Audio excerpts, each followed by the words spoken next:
तुम उनकी शरण में जाओ। अम्बा अपनी गुहार लेकर परशुराम जी के पास जाती है और आप बीती बताती है। परशुराम जी भीष्म को बुलवाते हैं क्योंकि भीष्म उनके शिष्य रह चुके थे और कहते हैं, भीष्म तुम मुझसे युद्ध करो। तुम्हें इस नारी को इंसाफ दिलाने के लिए मुझे तुमसे युद्ध करना ही पड़ेगा। यदि तुमने इस स्त्री के साथ धर्म किया है और धर्म का साथ दिया है तो तुम अवश्य मुझे पराजित कर पाओगे, और यदि नहीं तो तुम्हें इस देवी के साथ अन्याय करने का दंड जरूर मिलेगा। भीष्म कहते हैं, आपका मुझ पर संदेह करना ही मेरी हार है प्रभु, आपके साथ मैं युद्ध नहीं कर सकता। इस पर परशुराम कहते हैं, ये मेरा आदेश है, गुरु की आज्ञा ना मानना भी शिष्य का कर्तव्य नहीं है। और ऐसा मानकर दोनों में युद्ध प्रारंभ हुआ। भयंकर युद्ध, कोई हार ही नहीं रहा था, कोई जीत ही नहीं रहा था। दोनों ने ब्रह्मास्त्र को निकाला।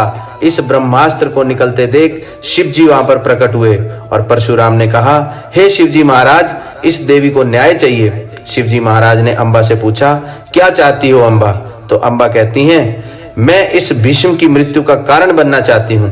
तो शिव कहते हैं, मैं प्रतिशोध के कारण उत्पन्न हुई मनोकामना कभी पूर्ण नहीं कर सकता। हाँ, तुम किसी अच्छे कार्य के लिए, हित के कार्य के लिए भीष्म की मृत्यु का कारण जरूर बन सकती हो, तो मैं तुम्हारी यह मनोकामना अवश्य पूर्ण करता हूं।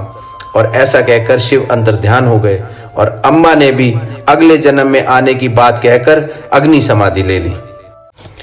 निष्कर्ष व सीख, ये था युद्ध का तीसरा कारण और किरदार, अम्बा।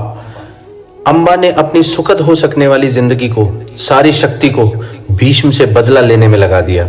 स्वयं को जीवन के लायक बनाने की बजाय अपने 2 जीवन प्रतिशोध की आग में झोंक दिए। कभी कभी कोई ऐसी ही घटना हम मनुष्यों की सारी योजनाओं को तोड़ देती है और मनुष्य उस आघात को अपने जीवन का केंद्र बिंदु मानकर जीता रहता है। क्या मनुष्य का भविष्य मनुष्य की केवल योजनाओं अर्थात प्लानिंग्स के आधार पर ही बना होता है? नहीं, कभी नहीं। जैसे किसी ऊंचे पहाड़ पर चढ़ने वाला उस पहाड़ की तली पर बैठकर प्लानिंग करता रहता है, क्या वही योजनाएं उसे पर्वत की चोटी पर पहुंचा देती हैं? सच तो यह है, वह जैसे जैसे ऊपर चढ़ता है वैसे वैसे नई चुनौतियां, नई नई मुश्किलें सामने आती हैं और वो हर पल अपने अगले कदम का निर्णय करता रहता है। प्रत्येक कदम पर उसे अपनी योजनाओं को बदलना भी पड़ सकता है और पुरानी योजनाओं के साथ चलना भी पड़ सकता है। इसलिए वह नई कोशिश और नया प्रयास हर पल करता है। वह पर्वत को अपने लायक नहीं बनाता, बल्कि खुद को पर्वत चढ़ने लायक बना देता है।